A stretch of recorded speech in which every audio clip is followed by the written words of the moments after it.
హిందూ మహాసముద్రంలో డ్రాగన్ ఆగడాలు హద్దుమీరుతున్నాయి. భారత పొరుగు దేశాలను అడ్డగా మార్చుకొని చైనా రెచ్చిపోతుంది. ఇప్పుడు కాకపోయినా ఏదో ఒక రోజు చైనాను ఢీకొట్టాల్సిన పరిస్థితులు కనిపిస్తున్నాయి.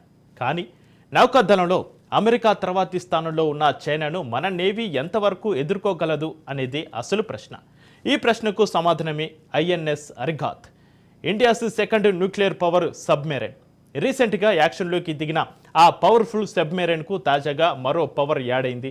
అదే AK-4 బాలిస్టిక్ మిసైల్.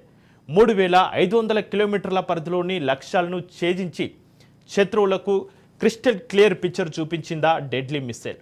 ఇంతకు అరిఘాత్ అమల పొదిలో చేరిన K-4 మిసైల్ సీక్రెట్స్ ఏంటి? హిందూ మహాసముద్రంలో అరిఘాత్ యాక్షన్ ఎలా ఉండబోతుంది? అన్నిటికీ మించి అణుశక్తితో నడిచే జలాంతర్గాములు భారత్కు ఎందుకంత కీలకం?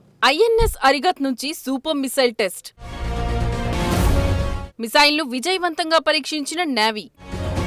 పాక్ చైనాకు క్రిస్టల్ క్లియర్ పిక్చర్ చూపిన Bharat. String of pearls.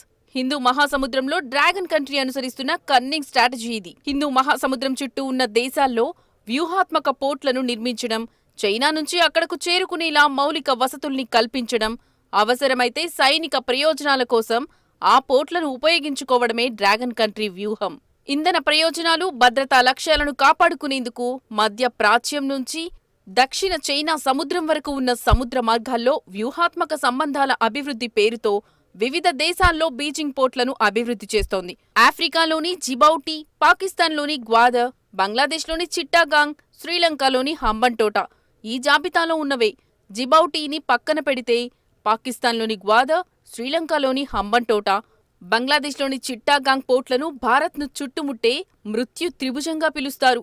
Bharat China మధ్య యుద్ధం అంటూ మొదలైతే ఈ 3 పోర్ట్లకు డ్రాగన్ తన యుద్ధ నౌకలను పంపే ఛాన్స్ ఉంటుంది. అదే జరిగితే ఆ యుద్ధాన్ని గెలవడం మనకంత సులువు కాదు. అందుకే ఆ 3 పోర్ట్లను మృత్యు త్రిభుజం అనేది.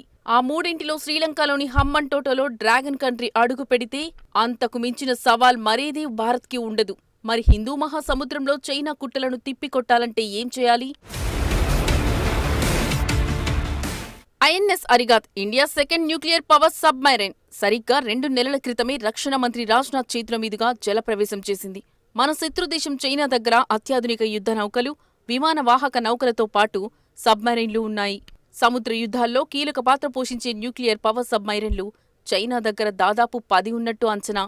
అదే ఇండియా విషయానికొస్తే జస్ట్ 1 మాత్రమే ఉంది. దాని పేరు ఐఎన్ఎస్ అరిహంత్. 2 ఏళ్ల క్రితం ఈ పవర్ఫుల్ సబ్మెరైన్ నుంచి బాలిస్టిక్ మిసైళ్లను విజయవంతంగా ప్రయోగించింది ఇండియన్ నేవీ. అణుశక్తి జలాంతర్గామి ద్వారా ప్రయోగించిన బాలిస్టిక్ క్షిపణి బంగాళాఖాతంలో నిర్దేశించిన లక్ష్యాన్ని ఖచ్చితత్వంతో ఛేదించినట్లు రక్షణ మంత్రిత్వ శాఖ తెలిపింది. శత్రుదేశాలైన చైనా, పాకిస్తాన్కు చెందిన సబ్మెరైన్లు యుద్ధ నౌకలను సముద్ర జలాల కింది నుంచి కూడా లక్ష్యంగా చేసుకునే సామర్థ్యాన్ని ఆ ప్రయోగం ద్వారా మన దేశం సాధించింది. అలాగే దేశీయంగా నిర్మించిన అణు జలాంతర్గామి ఐఎన్ఎస్ అరిహంత్ క్లాస్ సబ్మెరైన్ల పూర్తి సంసిద్ధత, కార్యాచరణను ఈ టెస్టు ద్వారా నిర్ధారించారు. ఆ తర్వాత 2వ న్యూక్లియర్ మిసైల్ సబ్మెరైన్గా ఎంట్రీ ఇచ్చింది ఐఎన్ఎస్ అరిఘాత్. ఐఎన్ఎస్ అరిఘాత్ అరిహంత్ లాగా సాధారణమైన జలాంతర్గామి కాదు. ఈ మాన్స్టర్ సబ్మెరైన్కు న్యూక్లియర్ వార్హెడ్లతో కూడిన బాలిస్టిక్ మిసైళ్లను ప్రయోగించే సామర్థ్యం ఉంది. 6000 టన్నుల బరువున్న ఈ మిసైల్ అరిఘాత్ను వైజాగ్లోని షిప్ బిల్డింగ్ సెంటర్లో తయారు చేశారు. అంతేకాదు అరిఘాత్ను పూర్తి స్వదేశీ టెక్నాలజీతో తయారు చేశారు. ఇక అరిఘాత్ సబ్మెరైన్ పైభాగంలో 4 గొట్టాల లాంటి నిర్మాణాలు ఉంటాయి. అణ్వస్త్ర సామర్థ్యం కలిగిన 4 K-4 సబ్మెరైన్ లాంచ్ బాలిస్టిక్ మిసైళ్లను ఆ 4 గొట్టాల నుంచి ఒకే టైంలో లక్ష్యం దిశగా ప్రయోగించే వీలుంటుంది. ఇక ఈ బాలిస్టిక్ మిసైళ్లు దాదాపు 3500 కిలోమీటర్లకు పైగా దూరంలో ఉన్న లక్ష్యాలను కూడా ఛేదించే సామర్థ్యం కలిగి ఉంటాయి. 3500 కిలోమీటర్ల పరిధి అంటే బంగాళాఖాతం ఉత్తర భాగం నుంచి ప్రయోగిస్తే చైనా రాజధాని బీజింగ్ కూడా దీని పరిధిలోకి వస్తుంది. తాజాగా ఆ ప్రయోగాన్ని విజయవంతంగా పూర్తి చేసి బీజింగ్కు క్రిస్టల్ క్లియర్ పిక్చర్ చూపించింది మన నేవీ. జలప్రవేశం చేసి 3 నెలలు కూడా పూర్తి కాకుండానే అరిఘాత్ నుంచి సూపర్ మిసైల్ టెస్ట్ నిర్వహించారు. నవంబర్ 27న విశాఖ సమీపంలోని బంగాళాఖాతంలో ఈ పరీక్ష నిర్వహించినట్టు రక్షణ వర్గాలు పేర్కొన్నాయి. ఈ పరీక్ష ప్రమాణాలకు అనుగుణంగా ఉందో లేదో తెలుసుకోవడానికి ఫలితాన్ని క్షుణ్ణంగా విశ్లేషిస్తున్నామని సంబంధిత వర్గాలు వెల్లడించాయి. గతంలో K-4 మిసైళ్లను సబ్మెర్సిబుల్ పాంటూన్ల నుంచి మాత్రమే పరీక్షించారు. ఇప్పుడు న్యూక్లియర్ అరిఘాత్ నుంచి వార్హెడ్లతో కూడిన బాలిస్టిక్ మిసైళ్లను ప్రయోగించే సామర్థ్యం ఉన్న ఐఎన్ఎస్ అరిఘాత్ నుంచి విజయవంతంగా ప్రయోగించడం అంటే బీజింగ్కు స్ట్రాంగ్ వార్నింగ్ ఇచ్చినట్టే. మరోవైపు వచ్చే ఏడాది భారత నౌకాదళానికి అందుబాటులోకి రానున్న మరో అణు జలంతర్గామి ఐఎన్ఎస్ అరిధమంలోనూ K4 క్షిపణిని చేర్చేందుకు తాజా పరీక్ష ఉపయోగపడుతోంది. ఇక ఐఎన్ఎస్ అరిగత్ నుంచి K-15 రకం సబ్మెరైన్ లాంచ్ బాలిస్టిక్ మిసైల్ను ఏకకాలంలో 12 ప్రయోగించే అవకాశం ఉంటుంది. మరోవైపు సాధారణ జలంతర్గాములకు న్యూక్లియర్ సబ్మెరైన్లకు తేడా ఏంటన్న ప్రశ్నకే వస్తే ఒక్కోసారి సముద్ర జలాల్లో ఉండగానే భద్రతకు సంబంధించి అనేక నిఘా వ్యూహాలను రూపొందించాల్సిన పరిస్థితులు ఉంటాయి. ఇలాంటి సమయాల్లోనే కొన్ని నెలల పాటు జలంతర్గాములు నీటిలోనే ఉండాల్సి వస్తుంది.